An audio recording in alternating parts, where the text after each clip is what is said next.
السلام علیکم قدرمنو. په پاکستان کې میش افغان کډوال چې د مختلفو ستونزو سره مخامخ دي، دوی خپل سرنوشت نه لري. نو زموږ سره ناست دی د افغان کډوالو مشر دی ظاهر پښتون. د په مختلفو رسنیو کې تاسو انټروګانې اورئ. د انګریزي ورځپاڼو او چینلانو سره هم خبرې کړې دي، خاص کر بي بي سي، وایس اف امریکا، مشال ریډیو. یعنی کله چې په پاکستان کې د افغانانو یو مشکل او ستونزې مسلې نو د ترجمان په حیثیت باندې خپلې خبرې کوي. نو موږ هم دلته راغلي یو. موږ دلته دا سوال کوو چې هغه افغان کډوال چې هغه اسناد نه لري د اوسېدلو، هغه افغان کډوال خو تقریبا ستانه سوي دي، او د ای سی سی کارډ والا چې د هغه پروسس روان دی، نیمه تللي نیمه به پاتې سو. پی آر کارډ والا، داشنه کارډ والا چې د دې دلته تقریبا 45 کاله کېږي، دلته پیدا سوي دي، دلته کاروبار دی، ژوند زندگی ده. دلته په پاکستان کې، په بلوچستان کې، په مختلفو ښارو کې د افغان کډوالو د عربور په کاروبار دی، پراپرټیانې دي، مارکیټونه دي، دوکانونه دي. نو یو خدا دی چې دوی ته هم ویل سوي چې تاسو ووځئ. اوس چې دی د دې پوزیشن څنګه دی، د دغه پی آر کارډ والو افغان کډوالو پوزیشن څنګه دی، د دوی سره به څه کېږي، راتلونکی څنګه دی، آیا دوی به دلته پاتې سي، دوی ته به 15 کاله وخت ورکړي، 10 کاله وخت به ورکړي، نیشنلټي به ورکړي، څه به ورسره کوي؟ که تاسو د دې په دې باره باندې موږ ته معلومات راکړئ. مننه جمال صاحب. زه خو ستا کور ودانۍ وایم چې هر وخت تا زموږ د افغان کډوالو سره په سخت حالت کې خپل صافات د لارې څخه زموږ غږ اوچت کړی، تر نړیوالو چارواکو پورې رسولی دی. رالو زموږ د کډوالو مسله او خاص کر د پی آر کارډ د کډوالو مسله، لکه مخکې چې تا خپل په مقدمه کې وویله چې د 2023 څخه دا د کډوالو د ستنېدو لړۍ پیل سوې ده، چې افغان کډوال پر 3 کټګوریو باندې ویشل سوي دي. ایلیګل و، مقصد د ای سی سی کارډ هولډرز و، او پی آر کارډ درلودونکي و. هغه په اول مرحله کې ووتل، د ای سی سی د په 2025 کې د دې د ایستلو لړۍ پیل سوه، دا روانه ده. او بیا د پی آر مستقبل هم نه معلوم او نه دی تر اوسه پورې معلوم.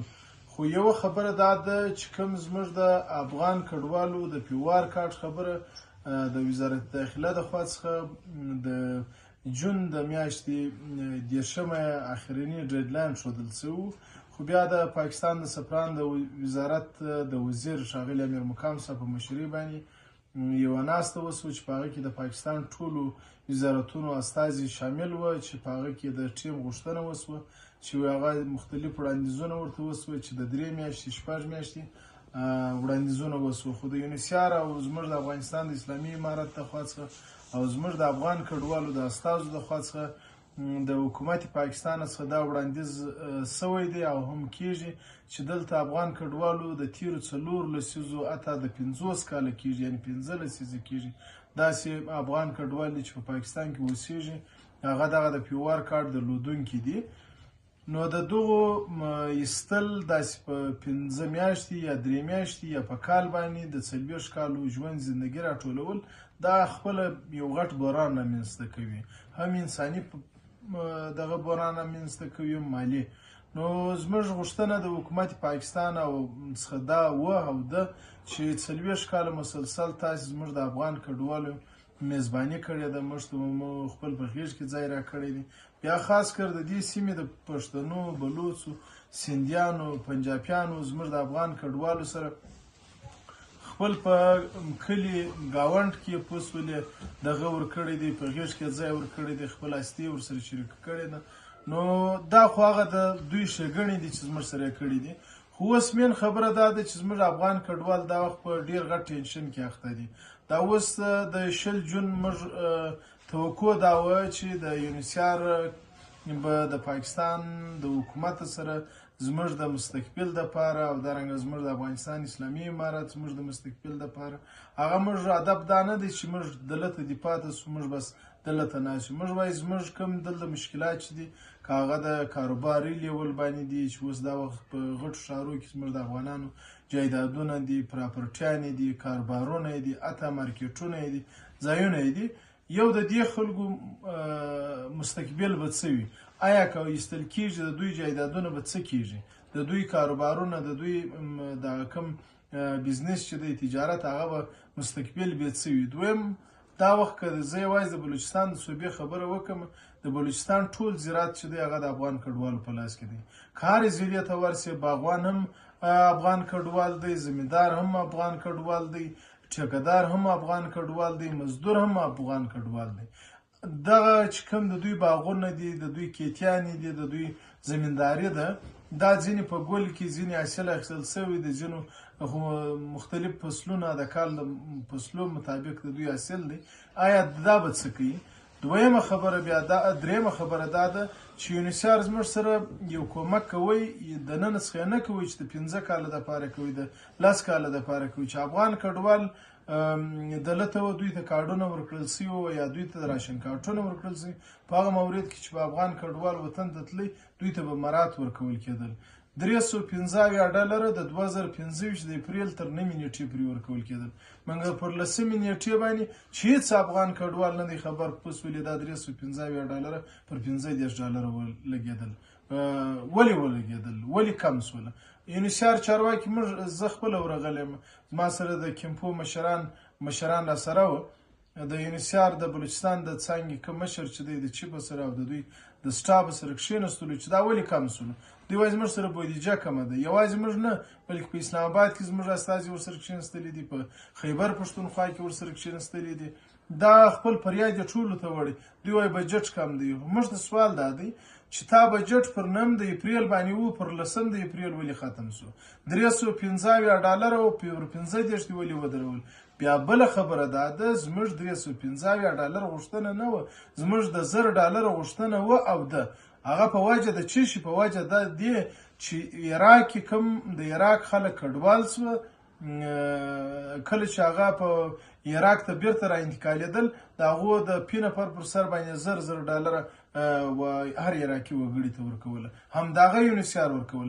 نن ولې ماته نه راکول کېږي؟ که خبره د بشریت څخه، زه هم د بشریت برخه یم، نو زموږ مسله چې ده، موږ د حکومت پاکستان، د افغانستان د حکومت او یونیسار څخه دا غواړو چې تاسې درې سره یو پر یو میکانیزم کښېنئ، زموږ افغان کډوالو استازي هم در سره شریک کړئ، په څه شي چې هغه خپل دغه مشکلات درته ووایي.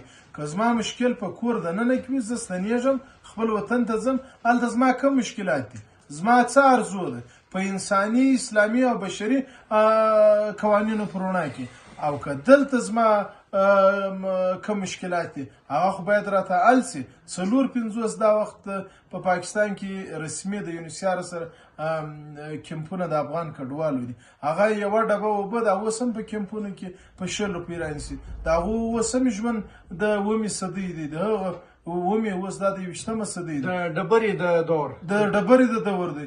نو په کار دا ده چې نه دلته موږ ته سہولیات راکول شوي او نه زموږ مستقبل نامعلومه دی. نو موږ د نړیوالو څخه غواړو، او یوه ګیله مو د اسلامي کونسل څخه ده، دا کوم چې د مسلمانانو اتحاد دی، در ننه پورې پوه شولې، زموږ خو موږ هم مسلمانان یو، خو موږ چې دلته رالو خو د ازادۍ دپاره رالو. بیا د مهاجر لفظ موږ ته استعمال کېدی. مهاجر څومره غټه درجه لري د اسلام په اصولو کې. نو خو نن زه هغه مهاجر وم، زما دپاره اسلامي کونسل څه کړي دي، عرب لیګ څه کړي دي، د عربانو چې کومه ټولنه ده هغو څه کړي دي. نو زموږ غوښتنه دا ده د اسلامي نړۍ څخه، د عرب لیګ څخه، او دا زموږ د یونیسار څخه، د اقوام متحده څخه دا غوښتنه ده چې تاسې افغانستان، پاکستان درې سره کښېنئ، زموږ د افغان کډوالو یو دی لاره راته ولټوئ چې هغه زموږ سبا په ښه خوشحالي خپل د ورور د ځایي ورور څخه خدای پاماني واخلو، خپل وطن ته ولاړ شو. یوه خبره بیا هم کوم، بیا هم موږ د پاکستان او د پاکستان د ملت د ټولو اقوامو موږ کور ودانۍ وایو. زموږ سره ظلم زبردستي نه ده کړې. که دا اوس د ایران ته وګورو، زموږ د افغان کډوالو سره څومره ظلم بربریت روان دی، خو بیا هم موږ د پاکستان د حکومت او د عوامو کور ودانۍ وایو. خو یوه خبره پر نړیوالو باندې کوو، تاسې چې کوم دعوه د بشریت کوئ، نن هغه بشریت پوه شولې پایماله دی، نن د هغه بشریت سره ظلم روان دی، تاسې ولې په مخنیوي کې چوپه خوله پاته یاست؟ دا اوس هم زموږ د افغانستان دغه حکومت چې اقتصاد زموږ د وطن پر 0 ولاړ دی، بیا هم زه داد ورکوم، کور ودانۍ وایم. پرون 1.5 میلیارده افغانۍ د خپل کډوالو دپاره ځانګړې کړلې. نو تاسو د کوم بشریت دپاره کار کوئ؟ د یونیسیار مشر چې دی ښاغلی ګرانډي زموږ ورته تمه وه چې رابسې زموږ مسله بال کړي.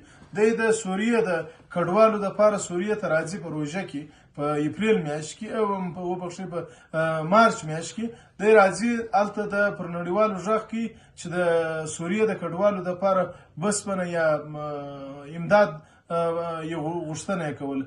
آیا دغه افغان کډوال د انسانیت برخه نه ده؟ موږ بخیلي نه کوو. د سوریې دغه وګړي مسلمانان دي، موږ هم مسلمانان یو، هغه هم انسانان دي، موږ هم انسانان یو. د هغه دپاره کومک کوي، مګر زموږ د افغان کډوالو دپاره یې نه کوئ. نن دغه افغان کډوالو سره چې کوم د دوی د بیا ستنېدو مسایل دي، خو تاسو موږ ته وویل چې دا 40 کاله تاسو موږ سرپرستي کول، هلته تا ماته کوم امکانات برابر کړي دي. نو په کار دا ده چې خبرې اوږدې نه سي، تقریر نه دی. نو زه جمال صاحب بیا هم ستا مننه کوم، کور ودانۍ درته وایم. هیله ده چې دغه نړیوال او حکومت پاکستان او افغانستان په شمول د افغان کډوالو د استازو زموږ دپاره یو پالیسي جوړه کړي، یو میکانیزم باندې کار وکړي، زموږ مشکلات ټول واوري، بیا که دوی فیصله وکړي موږ هغه فیصلې ته ښه راغلاست وایو. ډېره مننه. زه په اخر کې دا خبره کوم چې موږ ټول انسانان، د انسانانو عمر اوسط عمر چې دی مطلب 80 کاله تر هغه چې زیات سي، مطلب هغه نه بیا ګورنمنت جاب کولی شي، هغه تقاعد سي یا نه 63 کلونې په عمر کې سرکاري عہدې کاروبار د انسان سره مطلب پاتېږي. په دې وجه باندې چې د عمر زیات سي بیا د بدن کې هغه سټیمنا نه سي پاته.